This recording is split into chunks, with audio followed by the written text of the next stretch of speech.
What's up, motherfuckers? This is Justin Jones from the band Rogue Fame, and I'm your host for the podcast, The Rogue and the Famous. And if you guys don't know, this podcast is for the people that are sweet enough like the girls, heavy enough like the guys, and, well, groovy enough just like the buys. And, you like that? Yeah. And, this is our fucking podcast where we interview musicians, entertainers, porn stars, and fucking your mother maybe at some point, and just anything else in between. I interview the best and coolest fucking people because I find them interesting because I'm also interesting, and, you know, we're all fucking stars, right? But here we have is the great Gracie Allen, and she is the front woman of the great band Girl Cries Wolf. Yeah, say hey, Gracie. Say hi to the audience. Yeah. It's cool to be here today. Thanks for having me. Yeah. So I have just one question to ask you. What? Why are you here? Oh my god. The paycheck. I'm joking. No one's getting paid except the videographer. Hi, Carlos. Exactly. All right. I'm here because you're cool people, and I, want to help you out, want to promote my stuff, help other artists, Yeah, selfish. Yeah. Just kidding. Selfish motives. All right, yeah. Oh, so you want to tell them what you're here to promote first before we get started? Sure. So I have a single coming out this weekend, January 24th. It's called When You Were Mine. It's going to be the last single before our debut EP drops on Valentine's Day next month. So yeah, I'm super excited about it. So it's very lover girl type of stuff coming out. Yeah, heartbroken, good music to crash out to, all that stuff. Yeah, I was jamming out earlier when I went to the vet for my cat. Oh, hell yeah. So I was listening to all 3 songs. So did she like it? I think she was chilling. She meowed a few times. She's like, she loved it. Yeah, she's chilling. Her eye was twitching, shit like that. But I guess we could get into the singles that, I have listened to many times. Want Me. Yes. Yeah, I've told you this. I kind of copied and pasted from when I texted you that one morning. No, that was so nice of you. Yeah. So like, Want Me is definitely a banger. Yes. I'd like, and here's my personal comments as a singer as well. Like, I like how delicate your voice could be, yet powerful, which showed you had a lot of control. Yeah. And then the distant screams in the back during the guitar solo, I think was a really nice touch. Yes, that feeling, yeah. That one's really, I always say that one's just kind of about yearning. Like, bring yearning back. The first time I met you, when we're at the... Yeah, I feel like for the girls who still yearn, Yeah. And then I remember you doing that face, we were talking about Twilight. Yeah. Like that part where Bella's like in the forest and then Edward's just like, say it. And she's all like I picked... Out loud. I ironically love Twilight. Big Twilight fan. Yeah. The memes are great. So good. I remember showing some friends that, and they've never seen it before. Stop! I just rewatched it. I mean, this isn't a Twilight podcast, but I'm gonna get into it. I just rewatched. You binged it all of them. Yeah. I mean, it was like I usually do it in October, but it's okay to do it at the beginning of the year and in October. So. Well, it's the winter depression season, so I've heard. I don't get that, but some of my friends do. Yeah. Yeah. That shit hits them. But I remember showing my friends, and they're just like, "What the fuck is this movie?" Like, and it's like there's no plot. It's just a basic girl, no tits, no nothing. And I'm like, I don't get it either. And then I asked the girl, and she's like, that's why. It's for the normal girls that don't have anything. They're not Sydney Sweeney. It's like, fucking come on. They need to aspire to like be normal. Yeah. We want to be yearned for. We love it. I felt that. I understand that. I think everyone has a little Bella Swan in them at some point in their life. I want to be yearned. Yeah. I want to say it. Say it out some loud. Shit like that. But anyways, gross Twilight. Just kidding. But I guess to get back on that single, I did notice like a good amount of your songs do kind of have a Pixie-esque vibe, at least to me. Yeah. Has like that 90s grungy type of feel, and even Paramore too. Yeah. I always dug that. So I obviously assume there's probably influences, right? Yeah, for sure. I mean, definitely Paramore. I love Paramore. We get compared to Paramore a lot. We did a cover one time I saw at Redwood, right? Yeah, honestly, we had people were coming up a lot and being like, you guys need to cover Paramore. Like, your voice reminds me of Hayley Williams. And I was like, I love her. So we caved and we did all I wanted. That one's so good. Did obviously you probably didn't take it as offense. It's more of a compliment, right? No, it's a huge compliment. I mean, she's an incredible vocalist, and I wanted to do that one because it was kind of going viral on TikTok. A lot of people were like using that song, and it's a hard one to sing. She talked about how she didn't perform it live like for a long time just because of how demanding it is vocally, but I was like, if I'm gonna do Paramore, let's do it. Go all Like, out, let's do one of the hard ones, you know. But- That's fair. It's like no, I'm not gonna give you a pepperoni pizza. I'm gonna Yeah. give you the fucking deep dish fucking Yeah. special with the mushrooms and the fucking peppers and I feel salmon. like Everything. everyone does like misery business or whatever, but I was like, Oh, I yeah. don't know. I want to do like a little bit deeper, but kind Yeah, of, no basic bitch shit here. No, we're gonna fucking do the deep cut. Same way, it's like a band that is pretty good will not incorporate basic covers that everyone's gonna, Yeah. even though that's like fan service, right? But you also want to serve yourself. Yeah. Like you kind of want to do both, you know, like give and take. Yeah. I know for my band, like we want to do like Iggy Pop and shit like that, but I don't want to do fucking Less for Life. I want to do like Sick of You or something, which is more something- deep cut kind exactly. of, and something that like- like if I'm gonna cover something, it needs to be something that like means something to me personally. And like that song at the time, I was going through like a breakup, and it really kind of spoke to what I was going through. So I was like, let's do this, guys, please. And that's fair. they were all down. So Oh, yeah, you gotta feel it. yeah. Yeah, I know. For my group, we're covering "Birds of a Feather." I nice. rewrote it in a different tuning and all that shit.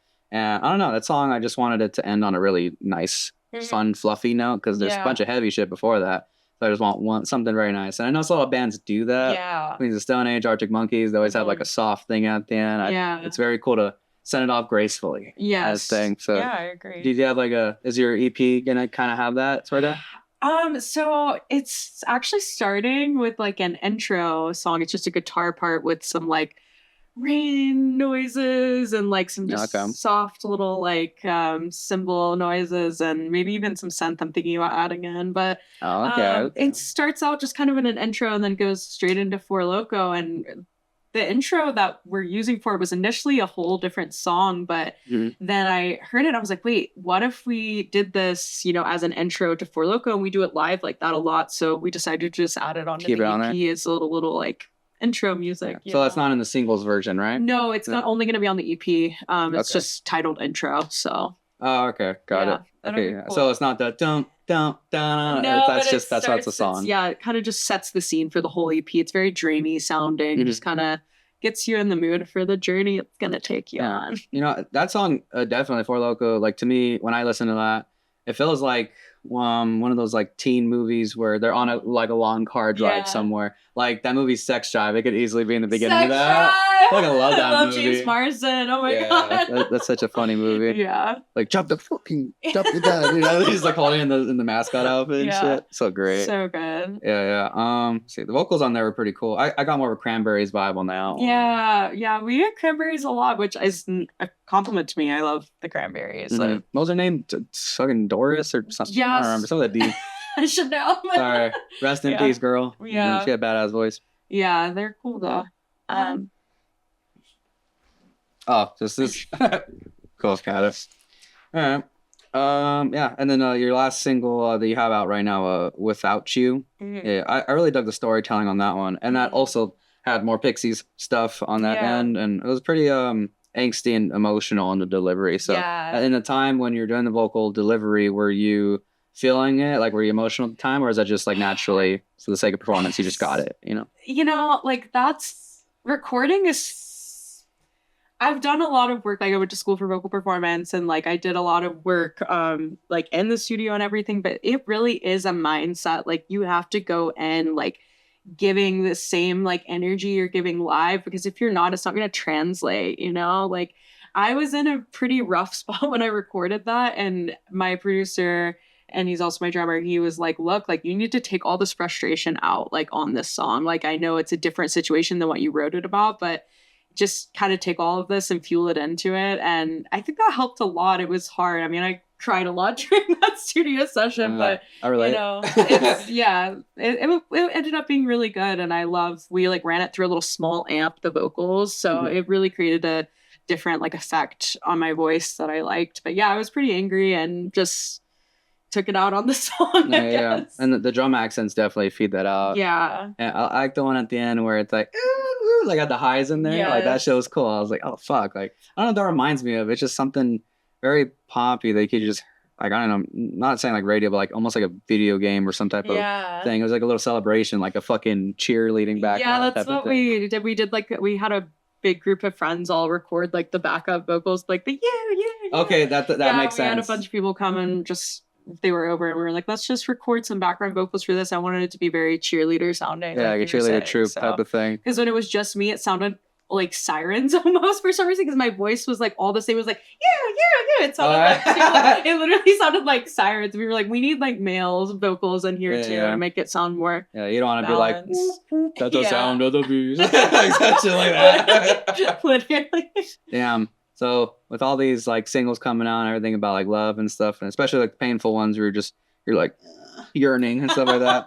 Like it's like, who hurt you? You know? Oh my god. You're like, so many people. I mean, my betrayal list of 2025, it's pretty long. Like if I had a nickel every time. I mean, all of these songs that are, besides like Without You and Favorite Part, which is going to be on the EP, I wrote both of those 3 years ago when I was going through a pretty bad breakup, and I'm just now recording them. So it's really cool to kind of hear how they've changed over the years. But like For Loco, Want Me, a lot of the other songs that are going to be on the EP, I wrote with my ex-boyfriend who was my former guitarist in the band. So it's interesting to... so you had like a Fleetwood Mac type of thing going on. Yeah, you could say that. Yeah, I guess so. You had your dreams. Yeah, it was cool. I mean, it was really special to share that with somebody and write those songs with him. But yeah, it's tough recording them now, and he's not... he played on some of the tracks, but he's not playing on like the newer ones we recorded, and it's a little weird of a feeling to like, I don't know, have something like that with someone and then them not even be able to see it through, you know? Yeah, I mean, I think that's just life thing, you know? Like, I think some people are only meant to be here for a bit with you and then, teach you a thing that's going to get you to where you need to go next, right? Absolutely. I kind of had to figure that out on my own terms too, so it's definitely relatable. I had to just make it about me, but like my record, same shit as what you're doing. So I totally understand it. Getting emotional during songs that you wrote so truthfully and passionately, and you're fucking like a gut punch, you know? Yeah. You're like, wow, like this transcends just words. It's more, right? It's a feeling. Yeah, it is. And then you want people to feel that. That's the payoff, right? It takes you back to like when you wrote it, because your situation can be different, and that's something that I find interesting is like a song can grow with you, like it's not necessarily exactly the situation you wrote it about, but it can change to like whatever you're about at that time in your life, like Without You, was initially singing about my first ex from the band, and now I'm singing about like my new ex, it all translates, it's weird. No, yeah, I felt that. I mean, I think most musicians end up writing their best shit when it's about an ex or, some other traumatic experience. Yeah. Isn't that the best shit? It is. I wouldn't want to write when I'm happy. Fuck that. That's lame. I know. My drummer always says, he's like, why don't you write a happy song? I'm like, because that's like hard. That's kind of hard. I don't know. I'm such a sad girl at heart. Yeah, sad lover girl. Yeah. Well, that makes sense. I mean, shit, look at your logo with the barbed wire heart, like that. Yeah. It shows that like, I want love, but don't fuck with me. It's like, I'll fucking poke you. Exactly. If you mess with me the wrong way, kind of like that too. You have like that ice wall of spikes just walking. But like, you coming slowly. Barbed wire heart vibes. Yeah. I felt that shit. Like, what inspired you to come up with that logo? I don't know. I've always wanted to get a barbed wire like tattoo, either a heart or just like one around my arm. And I was like, it'd be cool if I did like GCW or Girl Cries Wolf like in the middle, and I just tried a couple little mock-ups, and it ended up looking really cool. T-shirts are coming out soon, so. Yeah, I'll fucking get one. Yeah, hell yeah. It's gonna have that logo on it. And we went with red because I was like, you know what, it's more versatile. I was thinking about doing pink, but I was like, I don't know if all guys would like it. I would have rocked some fucking pink. I don't give a shit. You should be rocking this shit. I don't care. I'll wear fucking glittery underwear. Yeah, there you go. Who says I'm not right now? Could be. Maybe. I think he might be. Buy me a drink and figure it out. But let me see. I wanna see like where did it start? Like where did even the name come from?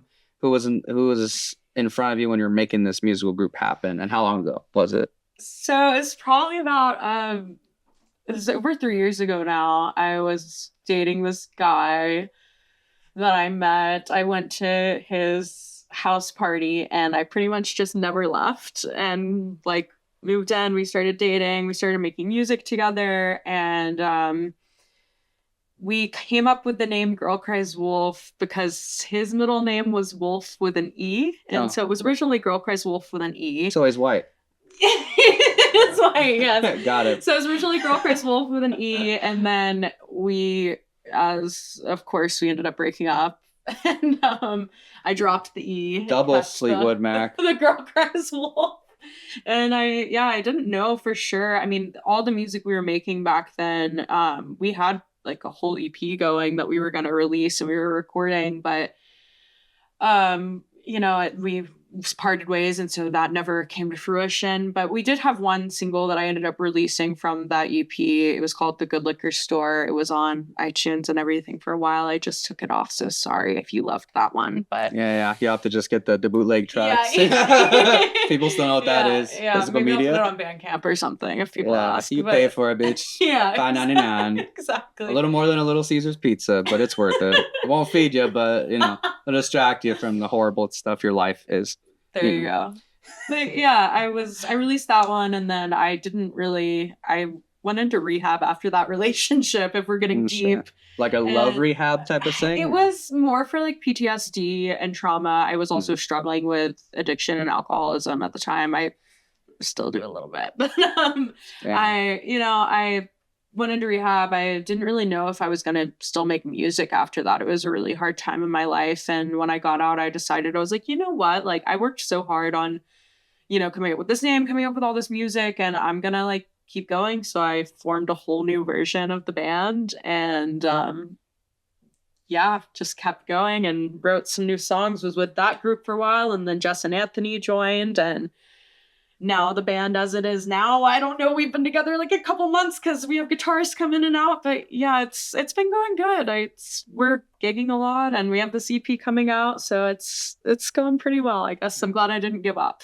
Yeah, kudos to you on that. I mean, I don't know what it's like to have that like addictive gene. I know it's not fucking easy. I mean, all our rock and roll ancestors have either fell victim to it or barely made it out alive, and they're struggling still, even after all that aftermath is done. Yeah. Right? Like, so kudos. You didn't give up, and you're here. Yeah. Now you're doing this cool shit. Exactly. Like, I'm glad I met you when I did. Yeah, it was very exciting. It's so cool. It was just kind of cool to meet you at a show. We were at a show of friends, and then I was like, you're so my vibe. We're going to be friends. I was wearing this jacket with the pants that match, purple suede shoes with the gold plate tip. I was immediately like, yes, he gets this me. fucking guy. Yeah. It was nighttime, so you could definitely see me still. You were probably sparkling. space, right? I remember that night, I took a nap. I was just so exhausted from work. I'm like, fuck this spot. Or like I was at Amazon. Yeah. Amazon. Daddy Bezos. Yeah. But I was just getting destroyed because of peak season, and we're napping, and then I saw, like, first thing I opened my Instagram, I'm like, oh yeah, Max has a show. At Shit Show. Rest in peace, Shit Show. We love you. Last Shit Show. That's pretty fucking sick. I remember going to another spot. It was in the Fashion District. I don't remember when, but they just always had cool shows. Yeah. And there's a band called Gold Shimmer at one of them. Oh, nice. Really cool. It was like, when I met the guy, I told him, you're like the happy, dancey version of me. Because I'm mean, like a fucking like comedian, but like you dance, and I like your vibe, the cool people you meet there at those shit shows.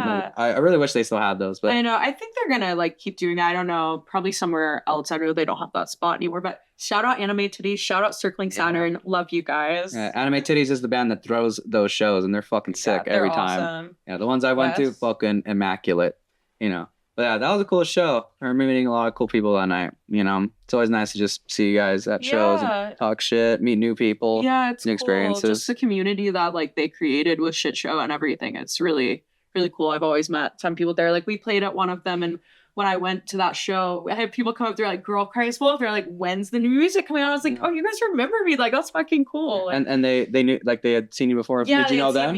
I remembered them from the show that they saw us at, because they were calling my guitarist Guitar Man. Like, everybody was saying Guitar Man the whole time. And like, they're not incorrect. It's just insincere-ish, kind of. So it was funny. And I remembered them. And they're like, we're waiting for the album to drop. I'm like, it's coming, I promise. Yeah. So it's like, Singer Lady.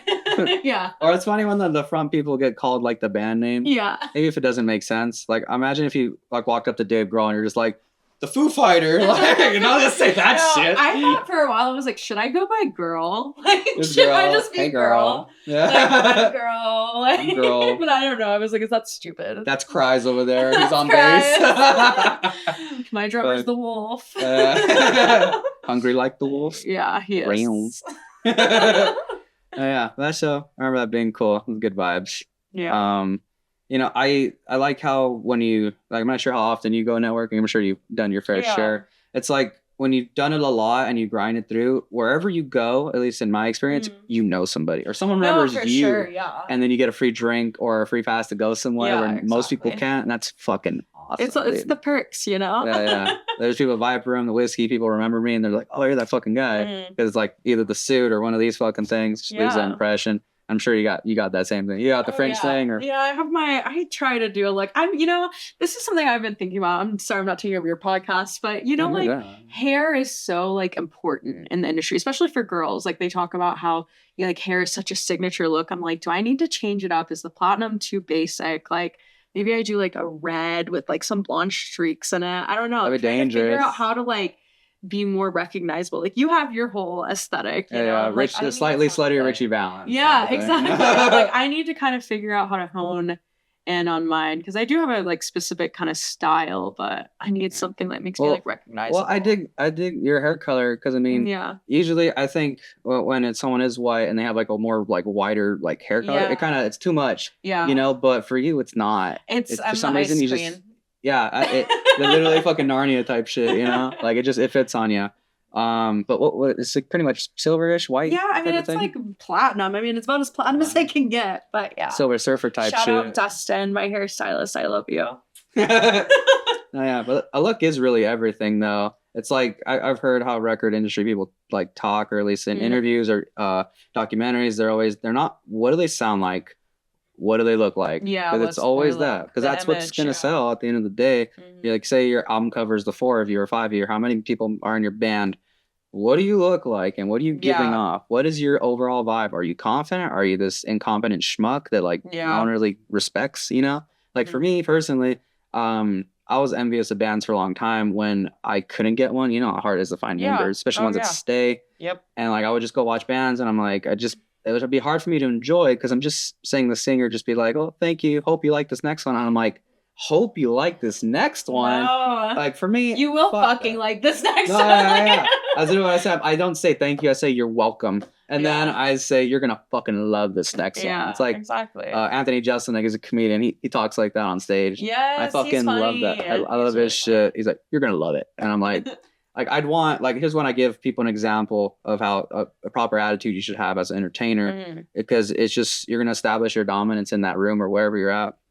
You gotta, like, for example, say you're about to get on an airplane, right? People are freaked out by airplanes. I've never been on one, and I could trust them for the most part. And that'd be some Final Destination bullshit, right? Yeah. But I would at least have faith in the guy who's going to be flying the plane based off what they look like and how they're acting and their whole just overall vibe. So I'm gonna give you 2 options. Option A, it's a fucking guy who has a mustard stain on his shirt, like fucking 5 o'clock shadow, doesn't even look you in the eye and says, hope you like your flight. That's option A, right?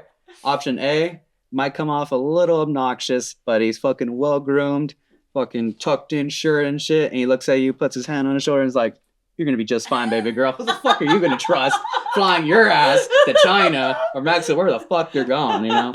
I'm going B. Yeah. I like the B guy. I feel you. I like that bastard. You know, the B's for bastard.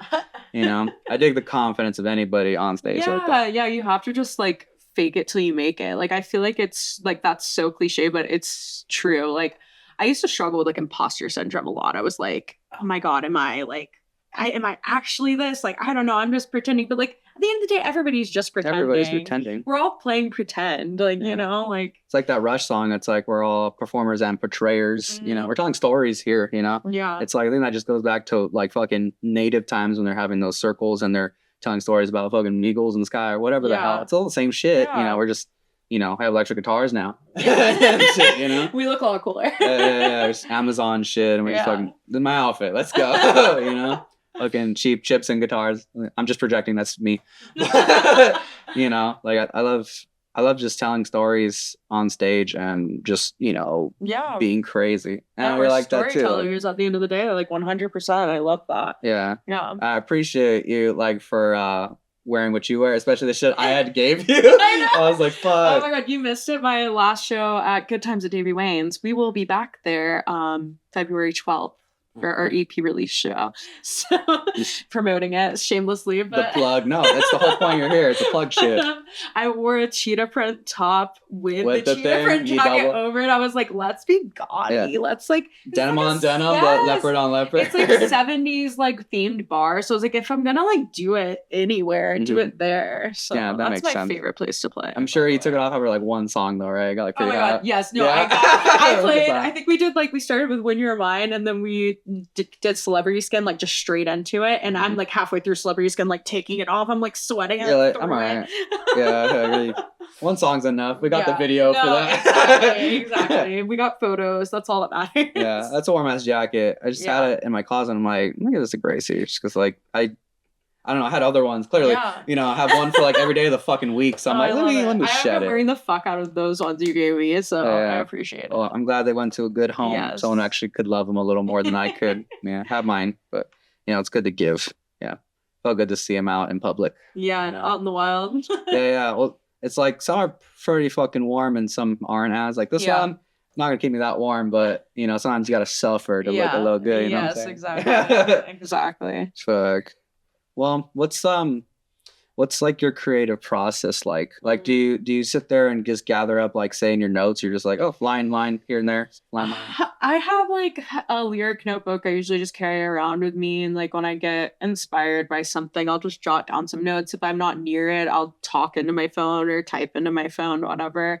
I mean, I can get inspired by pretty much anything. It's just like piece of toast. Yeah, literally. I can be driving though. Like California in general inspires me so much. Like the drive up here, it was so fucking green. The mountains were gorgeous. I was like, okay, we're not in a drought anymore. Love this. Yeah. But it was like so beautiful. I was like, oh, I want to write about this.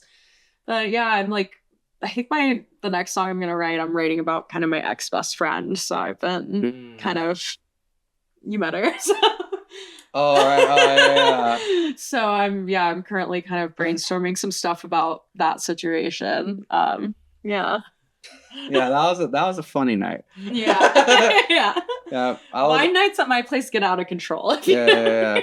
Been there a few times. There's a pig with a what do you call it? One of those like the BDSM black leather masks. Yeah, there's a pig there walking around. It was like yeah, wine night. Yeah. Come to wine nights. Yeah. Or don't.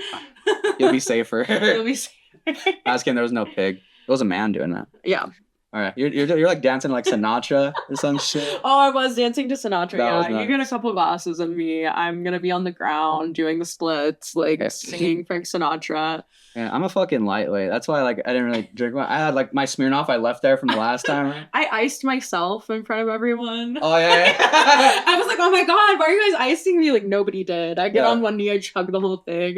Yeah, I wasn't talking for like the last 3 hours I was there. I was so tired. It was like up so early. I was like, I'll just watch stuff. I was a cuck for just dancing. Hell yeah. I'm just gonna watch people do things. Yeah, it's the best, It's crazy. That same night, like remember my friend Parsley, he dropped his phone. He lost his fucking phone. Yeah, and I went out there to go find, and we found it. It was just in the LA streets of West Hollywood. Yeah, honestly, if there's not a better neighborhood you could lose your phone in. Like, honestly, it's pretty safe. Like, for the most part. Yeah. I have left all my windows down on my street before, and nothing happened. So.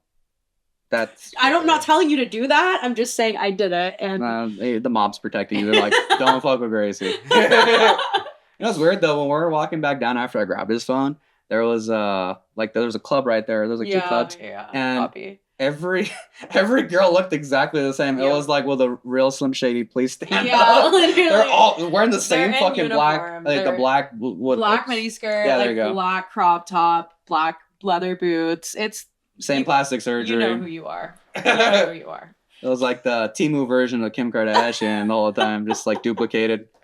It was like control, duplicate, duplicate. Yep. Literally that shit. Like, well, I'm trying to think of what else to ask you musically. What? You know what? I always ask this. What's your worst and best show? That's always a good one. They're the same. No, just The kidding. same show. No, okay. So the first show I played after my my most recent ex and I broke up, we were playing at Daddy Diamonds in Hollywood, and it was the first time we had like played without him with like this configuration of the band, and I was like stressing out because our new guitarist was like, I didn't feel he was fully ready for the show. It was whatever. They know me there though, so I was like, it's gonna be chill. Even if we mess up, like they'll have us back. They love me. I'm on stage. I had a couple drinks. I usually do before I play a show, but this night I was like super sad and I drink a little extra. And I fell on stage so hard on my ass. And the next day there was like a black bruise on my ass, like this big, like so bad. Like I hit the stage hard. And then right after that I get up and he starts playing the like last song, or it was like second to last song, in like a completely different timing or time signature than it has ever been played. And I was like, what is going on? I'm just like, so I start going with it. I'm like, all right, I'm just gonna sing, I'm gonna save it. Of course, Dietrich comes on, my drummer, he saves the day, like just starts playing like really hard, like how it's supposed to be. I just spit. I'm sorry. No, you're good. We all got back. Tastes like wine. We all got back on the same page though pretty quickly, and it was okay. But that was a rough show, and then I like crashed out after. I was crying. It was the whole thing. Yeah, you don't feel good afterwards. I don't. You know, it just feels like a bruise to your ego. I think it keeps you in check, but at the same time, you're like, oh, fuck. Like it's hard to get through your shift the next day if you work or something. Yeah, best show. I'm trying to think. I'm like, I have so many drama stories. Just a side note for all the other entertainers out there, musicians, whatever the fuck, don't let people treat you like shit. Sometimes you gotta take it on the chin, but don't take really any sass from anybody because no one knows what the fuck they're doing. Yeah. We're all just acting like we know what's up, but just go for it. And if people are treating you like shit, just don't work with them. Flip them off. You can say no to things, Just because someone says they're from somewhere doesn't mean anything. Yeah. See how they treat people they barely even know. And then you'll see like, oh, when they have those closer relationships with you, and they're going to still treat you like shit. Like that's fucked up. Yeah. That's like, it's like when you're first dating someone, it's like, that's the nicest they're ever going to be to you. Exactly. And they get used to you and then they fucking take advantage sometimes, not all the time. Yeah. You understand? They see what they can get away with. Yeah, exactly. Yeah. So it's the same shit with just any business relationship. And that's just a little tip for all you guys out there. Yeah. Best show. Actually, I'm thinking about it now. That's the same show. It was that show. No, it was actually when we played Shit Show. It was so much fun. Like the vibes were so good. You could just tell everyone who was there, they were dancing their asses off. They were like jumping around, like just were having so much fun. You could tell they were there for the music. Like they were genuinely there to just have a good time and hear new music. And I feel like that's really hard when you play at like bars or venues in LA. Like nobody wants to dance. Everybody's just kind of standing there being judgmental and stuff like wallflower shit. Yeah, I'm not saying that's every venue because I play at some really great venues where there's really good audiences, but like just the energy there, unmatched. And then like going back, like I said, just to see a friend show and people still remembered me there who had came to our show. It's just the community there. It was really cool. And just getting everybody like coming up to me afterwards, like, let me get your Instagram, let me follow you on Spotify, just really good vibes and super fun audience. So not as interesting as the drama ones. No, I'm just kidding. not no, that's cool. No, you have your good notes and your whatever bad ones happen, but you just you look more on the good times. Yeah. You just got to, because that's what it's worth it for. Yeah. Yeah. Well, I'm curious, one thing to ask you specifically, since you are a girl who like sings music and stuff, because I think, and it's probably changed more now because it's like 2026, not 1984 or whatever, but you know how they'd say where, like when a guy is performing, like, he's trying to get the chicks and they're all flaunting to him. Right. It's like, does that also go the same way? You as a front woman, like are guys just flocking your way? I mean, I'm sure they're already like that already just on a normal basis, but you as an entertainer, they see you more now. Yeah. I mean, yeah, for sure. And I've noticed like the last couple shows I've had some weird interactions with people, just like guys not really like having boundaries. Like I literally had a guy grab my tits after one of our last shows and I was like, okay. I was like, I get it, like, but whatever. Like I'd want to grab my tits too, but like it's crazy. I don't know. And just kind of people just, I don't know, I just feel like there's a double standard in the industry for men and women, and I yeah, I don't know. I get a lot of male attention. That's for sure. I would say most of our following is men. Is male dude. Is men. So yeah. Yeah, I think I'm just guesstimating here, but I'm sure if you deleted all the DMs off your phone would be physically lighter, probably, right? Something like that. Yes. Be like a pound gone. You're like, all right, Like, actually hold better. this. I can hold this shit for once now. I can raise it up above my head. Exactly. Fuck. Yeah. Well, I mean, is it an ego boost, or is it just like, would you prefer less of it or none of it? I mean, I'm not complaining, but I handle it pretty well. I've worked in, the sex work industry, and like I was an exotic dancer for a while, so I'm not used to like male attention, or I'm very used to male attention. It's not like Me too. doesn't really. I'm just kidding. Hell yeah. I'm just kidding. Here and there, a gay dude will flirt with me because I mean, I'm sure I trick people. I'm a straight dude. Yeah. I just like to say I'm a straight man with a gay man's confidence. There you know. go. I mean, And like they'll like in Pomona, I'd be walking down, and one dude'd be like, "Okay." okay. He's like, "You look good." I'm just like, "Thanks." Like the most driest things. I'm still trying to be nice, and then but he's doing it in public in front of like a whole group of people. Exactly. I'm just like, "Nah, thanks, bro. Appreciate it." He's like, "You fine as well." And I'm like, "I know." Fun shit. Yeah. I'm just like, I'm fine shit with a Y. Yeah, exactly. But yeah, I'd say I'm used to it, I guess, and it doesn't really bother me either way. I wish I got more girl fans. Like, I don't know. I listen to mainly female music, like, female. I listen to mainly like girl artists who are like around my age and stuff, and I'm like, I want more girl fans. Where are all my girl fans? I'm for the girls too. Like, yeah, it's kind of crazy. Like I've noticed this just some documentaries and interviews. It's like, well, say if it's all male band, right? Mhm. And they know when they crack the code when their music is attracting a girl audience, because then that just brings the guys to the show. Yeah. That way they're making their profits, whatever, because that's the party. You want it to be kind of 50-50. Yeah. Because then it's if you just have a sausage fest, that's just like ugh. And then if it's just a taco fest, then it's just one direction. You're just gone too pop. But you want that middle ground where everyone's just there, because that's a party right there. Exactly. As long as everybody's respecting the boundaries, because that's fucking weird to me. Like, here, like a guy just doesn't even know, he probably doesn't even know your name, and just sit there and grab like your body part like that. Yeah, so it's fucking crazy. weird. Yeah, I've had many nights like that. Like, I had a guy slap my ass after a set one time, and then my bassist, like, not just my old bassist, like, tried to like fight the guy. It was a whole thing. He ended up getting kicked out of the bar because he had like done some shit to another female performer that night. I'm like, it's just very. I hate to say I'm used to it, but this kind of stuff happens a lot when you're an attractive young woman. Unfortunately, yeah. Well, it's not cool. No, it's not. Hopefully, I don't know, with our generations, it gets better. Yeah, I mean, for sure. I'm sure it's better than it used to be. I think we shame people a lot harder now than I think ever. I mean, there's social media for that now. Exactly. I'll see things pop up where this guy in the punk scene is like, everyone's posting them, making sure don't fucking let them in your shows. Yeah. I think that's cool. I think that was a little harder to do back, when there wasn't really internet or anything. For sure. Yeah. It's good to spread words like that. Yeah, I think a lot of it's just holding each other accountable in the community. 100%. It's like, just respect everybody. What's wrong? What's hard about that? Yeah. Like, were you not raised right? Or I think at some point it's not even about your environment of where you were raised. It's like, be conscientious enough of, you're an adult. You can make decisions and there's consequences. You really think it's okay to like, be that forward with somebody you just fucking met? There's a difference between being bold and then being gross.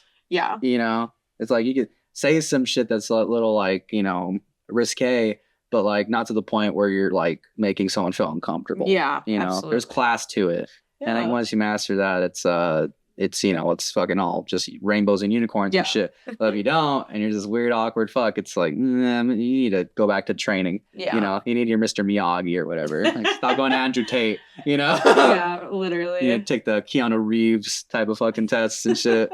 Just be chill. You're breathtaking, girl. Shit like that. Yeah. Let me get into more of like your influences. Like, what are some of yours vocally? Like, we already know probably Haley Williams, right? Yeah, Haley Williams for sure. I mean, like Hole, right? I love Hole. Yeah, we cover Hole sometimes, so it's cool. Yeah, I mean, growing up, like, I wouldn't say I had a lot of like the influences I had growing up are more like on my writing aspect of things. Like my mom loved the Eagles and like Joni Mitchell, the Carpenters, stuff like that. Like love all those oldies. Fleetwood Mac, huge influence for sure. So like the softer 70s stuff, softer right? 70s love. I mean, for more like recent stuff, this band Wilt, if you haven't heard of them, listen to them. They're fucking fire. I went to their show a couple months back, and me and the lead singer happened to look quite a lot alike. And after the show, I like met her, whatever. It was super cool. And I'm walking like back towards the stage, and this person stops me and he goes, "Oh my God, you were in the first band, right?" You should And have they said, thought I thought I was Chelsea, and I was like, no, but I am in a band. And I like hand them a sticker. Networking, top tier. Yeah, and it's crazy because I only learned about this band like a couple months back, but our music is super similar, and she looks a lot like her. I look a lot like her, whatever, vice versa. But love them. So I'd say, vocally, like Chelsea, I don't know her last name, but she's an amazing vocalist. I love the way she sings. She also does some Paramore covers and stuff. We have similar stuff. I'd say vocally, Chapel Roan, love. She's cool. I love Chapel Roan. It's so funny. I watched some like videos of her when she was first kind of starting out in LA. She does like the same covers as me. She does like You Ought to Know, which we cover, Alanis Morissette, and like Barracuda. Like we think a lot like similarly. Like she had Nancy Wilson on one of her shows. Yeah, so I can it's do that crazy. song. So yeah, she's an amazing vocalist, and I can respect that. And Choke Cherry, shout out to them. They're awesome, really cool up and coming band. Sounds kinky. Yeah, Choke Cherry. They're really good, and I love their songwriting and just everything. Like their vocals are great. They're really, really good. So those are more like recent influences. Oh yeah. Well, what's your favorite concert you've been to? Oh my God, that's so hard. I mean, I've been to a lot of festivals, so I've seen a lot of people.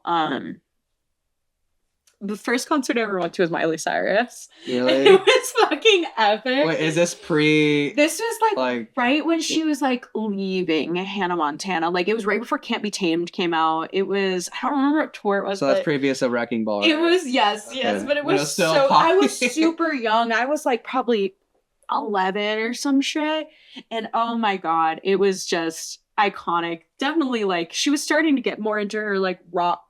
Like starting to turn a little more rock. Like back then, she did like I Love Rock and Roll, was like flying over the audience and shit. Oh my God. Like she was doing party. It was the Party in the USA tour. Yeah. That's a fucking banger. It was a banger, and she was like pole dancing. Like she was dancing around a pole. She was not pole dancing, but I remember people being like, it was so scandalous, and I was like, oh my God, my bisexual awakening. I was like, holy shit, this is crazy. Yeah. It's like back in the 80s, it was Joan Jett, and then now it's Miley Cyrus. Yeah, she's killing it in her rock era. I love it. It's awesome. Yeah, when the pop goes rock. Yeah. Some people can pull that shit off.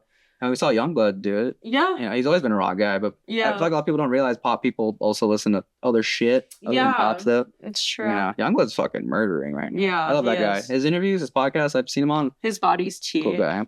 Yeah, it's tea and biscuit. Fucking a crumpet, Something I'm doing, I'm going to promote this. It's going to be March 6th at Daddy Diamonds. I'm doing a Gen Z nostalgia night. So every band that's going to be playing is going to cover like one or two songs from like Disney or Nickelodeon back in the day. Like it's going to be like Hannah Montana, Miley Cyrus, Miranda Cosgrove, Demi Lovato, like Drake and Josh theme song, shit like that. Like it's going to be really fun. And I feel like it's going to get a bunch of people to come out because everyone's in that nostalgia era right now, like wanting to hear that shit. So it's going to be super fun. I'd be down to learn like an iCarly song. Yeah. I know.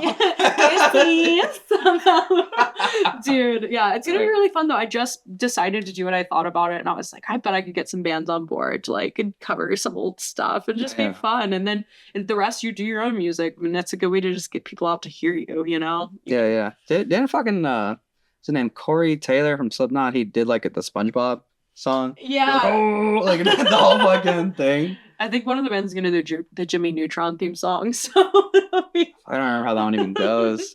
I remember Danny Phantom. Like that riff goes fucking hard. That's like some Grandmaster Flash shit. With heavy bass lines and stuff. Yeah, what's trying to think of, like there's still things I'm just trying to riff off right now. Interesting music questions, just insightful shit. You live in LA, you live in West Hollywood. Mm-hmm. What's what's like your go-to spot for food? Like what's like Oh, like something you would suggest for anybody to go out and my try? God. That's so hard. You have to give me like, I'll give you three. okay. All right. Give me a second. One. I mean, I'll shoot out one just while you go think. ahead. Go I ahead. love Prince Street Pizza. Oh, Prince Street Pizza is amazing. Yeah, That's great. it's one of the best fucking pizza I've had. It's like I just get the spicy. The like vodka one or what is it? Fuck, I forgot the name of it. It's just spicy pepperoni. Yeah, Something it's like that. so good. It's like crispy, crunchy, but then soft. Yeah. It just like melts in your mouth, and it sounds like little meowy, but it's all I'm all good with that. I love it when it melts in my mouth. Hell yeah. Makes me feel good inside. But yeah, that pizza just blew my fucking mind. A girl took me out there one time, and I'm just It's like, so good. I need to keep coming here. Yeah, Like, it's great. if you play the whiskey, going there right afterwards. There or the rainbow, Rainbow, the rainbow food's kind of like hit or miss sometimes. Their pizza made me really sick one time. Really? Not the show on the Don't rainbow. eat the pizza at Rainbow yeah. Bar and Grill. I get burgers. Yeah. They're fucking immaculate. We played there a couple months ago. It's fun. Yeah, the rainbow and the little small little. Yeah, it thing. sucks. Yeah, I'm not shitting on you guys. I love you, Rainbow, but like, No, you guys are cool. it's just I heard that's better for like acoustic stuff if you're gonna do it. I mean, yeah, who would want to play with a loud ass drum set behind you? Yeah, it's in in that that like little down area. It's, yeah. Yeah, a few stories from being around there when I've played or stuff. Like there was one time where I would even perform there, but I was in a black suit, so I looked like fucking James Bond, and I was waiting for my friend in the restroom, so they're up there on the stairs. If you guys know what we're talking about, the rainbow. Yeah. So you see the mirror, right? Yeah. Just like from straight ahead. These women walk up, it's like 3 or 4 ladies, and they're like, it's like, oh, is there like a cover charge for the bar upstairs right here? And I was just like, we could go. But I was like, I'm saying like, you can go. Yep, $5. Thank you. Hey, I should have. I mean, fucking drunk white lady. And then the creepy little cocaine room all the way to the top. Oh, yeah, it's like dark and red in there. Yeah, there's still mysterious shit I haven't touched yet in there. But it's funny, just like a suit does kind of demand respect, and you just think you're official. Like I remember before that same day, I was at one of those history museums around the area. I forgot what it was called. It was like movies and stuff in there. Oh yeah. But there was a bunch of security people there, and they all had the same suit I was wearing. And I was with a group of friends, and they're just like, "You should walk with them." So I just started walking with them like that suit, like a fucking marching band or something, like right, left, type of shit. This shit was fucking funny. But what's like do you have a pre-ritual and after ritual for a show? Oh gosh. Drinks before and after. Anything excluding fucking substances? You guys have a prayer circle, or you just like? I mean, before every set, when we're on stage, we all put our hands in, and our guitarist goes on all levels except physical. I am a wolf, and we go, oh. It's like some Power Ranger shit. Yeah, so we do that. But I mean, before a show, I usually have a couple of drinks, maybe hit a joint. What's your go-to drink? That's the problem. I'll drink anything. No, I mean, I love a vodka soda. My favorite drink's a Negroni. I love white wine. I'm not picky. That's the problem. Yeah, I can never really get in the wine. Like I used to work at Bevmo, so but I realized I'm more of a sweets guy. Like at that point, I'm like, why don't I just drink juice? Like there's literally Capri Suns in that mini fridge. Like I'd rather drink that than fucking alcohol. I'm just like, I'm more fun. Yeah, I'm one day sober, so. Yeah, one day it's gonna reset.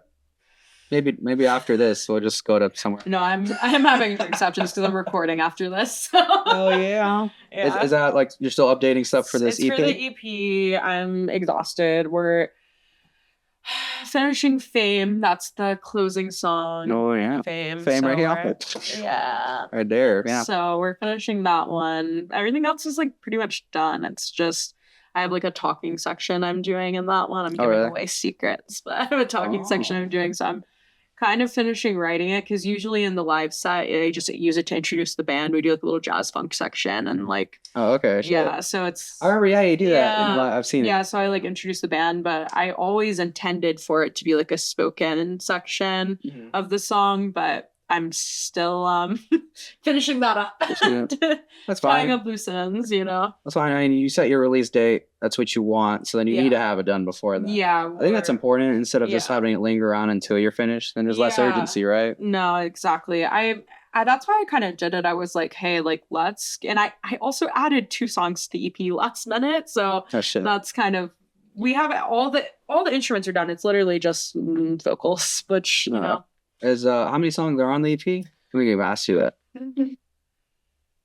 It's gonna be I think it's 6. I think it's 6. Yeah. Okay. And 3 of them are already out, obviously. Yeah. So you're dropping a single, and then it's just gonna have 2 extra. Yeah, 2 extra, and then the intro, but that's not really done. Yeah. You know. So. Sick.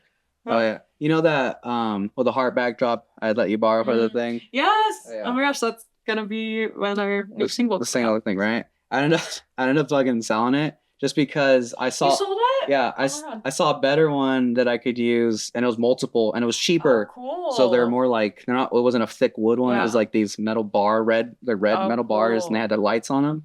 There's like 5 of them for $500. Oh wow. So like I sold mine for 600, and I'm like, oh, I could pocket $100 still. But then it was in Beverly Hills. I hit up the lady like 4 days in a row, wasn't answering. The bitch sells it like 2 days ago. Damn. I was like, I was gonna fucking buy it. Like I don't want. Now I'm like screwed. I don't need to do that music video. I did it for like forever. Another one. I'm sure you can find it out. Yeah. I'll be chilling. I'm just like, imagine I just went back to the same guy. They have him make another one. Yeah. Oh and my like, God. fuck. You know, but yeah, no, thank you for letting me use that, by the way. It's so sick. The cover art's awesome. Yeah. I'm super stoked about it. My incredible photographer and friend Angel, he just makes magic happen. So no, it came out really good. I saw it. Like I told you, it reminded me of like the Celebrity Skin album cover. Yeah, the whole one. I didn't even think about that when I was shooting it, and then I saw it. I was like, oh my God, yeah. So, yeah, and then you had like it was like running mascara or something. The right? mascara running. It reminded me of. I just thought one word. I was like, yearning. Back to the theme of the podcast. It's yearning. 26. That's probably gonna be in the thumbnail, just like yearning over like fucking the faces, just like that. But what's do you ever find inspiration in not just other musicians and their music, but also like say movies or like poetry and art and stuff like that? Like, what's a movie maybe you've taken a line out of or thought of a line because of the movie? Probably like. I love the movie Call Me by Your Name. You've probably not seen it. I've heard of it. It's so good. I mean, that whole film is just beautiful. Like, I don't know that I've taken anything from it, but definitely just like, I could write a song about that movie. It's so beautiful. Yeah, there's stuff like that. I've pulled stuff out of like The Sopranos. Yeah. Like there's that one episode where I'm not sure if you've seen it. Yeah, I've seen some of it. Yeah. Do you remember that episode where they have that cousin coming over from like Italy, and then he falls in love with the main guy's like wife, kind of. Oh shit. He's like flirting with her, and he said this word. It was amor foul. And it was like, I believe it meant the obsession of love. Okay. And so I took that line and I put it at the end of my song Blackberry, because I put a little bit of French in there, so it's like French / Italian in the fucking song. Yeah, it's literally just about my addiction with blackberries and shit, you know. So I'm just like, it's not a breakup song, but it sounds like one. Yeah. So I'm just like, it's a breakup song, but I just miss blackberries. I love that. Walmart is ass with blackberries. Like there's like half are ripe and then half aren't. And you're just like, I'm paying full price for half ripe things, and it's not like they're gonna get ripe after waiting. They're extra picked already. They have good chicken tenders, but blackberries can't support them on that. Right? Fuck. Yeah, like I was in 2020 when all this shit went down. You know, everything shut down. I went up north for like 2 months to like grow weed with like some family. Oh yeah, that sounds awesome. Yeah. It was alright. I mean, I was like, 19 at the time, and just a punk ass kid, just like slowly writing music on my own. Yeah. Up there in the forest. Like, we'd have to hike like 2 miles. So maybe not. No, yeah, just 2 miles. The hose systems would just run through the forest. Damn, that's crazy. That's not even the craziest part. There was shit where there was a guy who was more up the hill, and he had schizophrenia, and he would drink, and then he would shoot down the trail because he thought people were coming up to fuck his wife. Apparently that's why.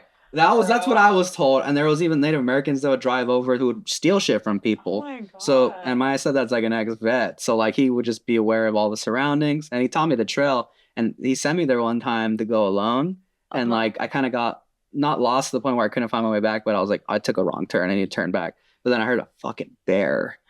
And there's like picture a trail, and then it's like there's lower shit, and it's like this whole grassy knoll type of thing.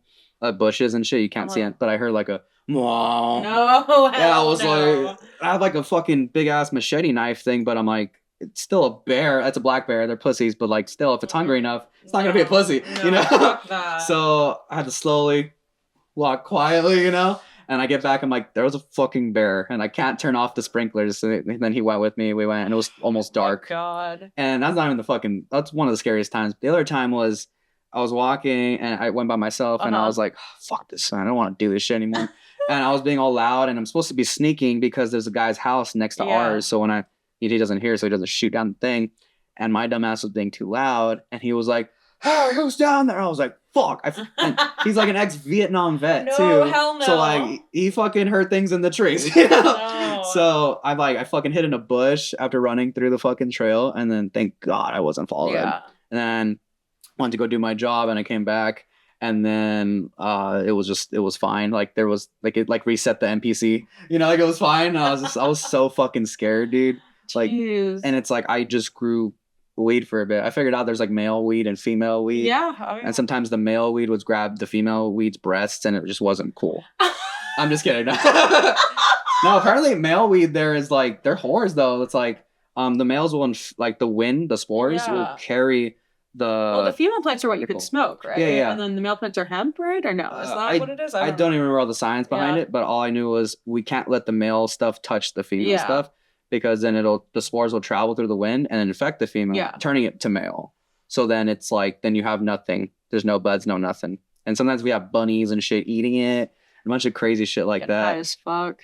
Yeah, it's just I was offered. I'm not a smoker, but like I was offered many times, and I just was like, I'm alright. Like I'll just eat a quesadilla or something. Like I'll be fine. But yeah, that was a crazy fucking time. And then just to come back down, just to like have that experience. And then I told that story when I was at Mount Sac afterwards, and like because I just told that whole cool ass story because they were supposed to tell a lie and a truth and get people to guess. And I just said this other dumb shit about me liking my job at WSS, and then that story, and people thought I made it up. And I'm like, no, that part was true. Yeah, it's like, no, there's a good chance that whatever you're smoking right now, I fucking made it. Probably like the coolest motherfucker in the room. I love weed. I used to work in the marijuana industry. Really? I worked for a dispensary. And how's that? I heard some are trippy. I had an ex who worked like with Armenian people, and it was always getting fucking busted by cops all the time. Yeah. Weird shit. Yeah. I was an illegal weed dealer before that in New York. And that was fun. Oh, that was really fun. But hey, I'm walking here. Literally. But then I actually worked for a dispensary in West Hollywood. It just closed down though. I'm very sad. It was. Do you want to give it a shout out, or is that one's illegal? Colma. She's closed now, so you can't go to her. But... She gone. Yeah. I mean, it's okay. People will find shit somewhere else. Yeah. They'll go in a dark alley and just be like, the stuff, you know. Well, I think here. Well, I mean, it's legal in most states now, but I mean, it's still federally illegal, I guess. So you just don't let FBI guy catch you, I guess. You know, you're fine. As long as that doesn't happen, you'll be okay. Fucking. Gonna see. Do you wanna? Is there anything you want to talk about? No, I mean, not really. Okay. We have our EP release show, like I said, Davy Wayne's, February 12th, that comes out 2 days later, but we're going to play the whole EP that night and, you know, some other fun covers. So it'll be a really fun night on a Thursday. So it's the weekend in Hollywood, you know, the vibes. Party. Yeah. We all love LA here. Yes, we love LA. All right. Well, that'll be the end of this podcast episode. Thank you so much for watching. This is Gracie Allen from Girl Cries Wolf. Check out her shit. She's the shit because I said so, and also because she said so, without saying it. You know, but I am Justin Jones, your host of the Rogue and the Famous podcast. Peace out, motherfuckers. Bye. Ow. Meow. All right. That was great. That was so fun. Coolio. Was it good? Got this shit. It's pretty good. There's some funny points in there. No one's gonna watch this. I was really upset. My mom, maybe. And like, hi, mom. Hi, mom. Hope you're doing good at Costco. Oh wait, she doesn't work at Costco. Whatever.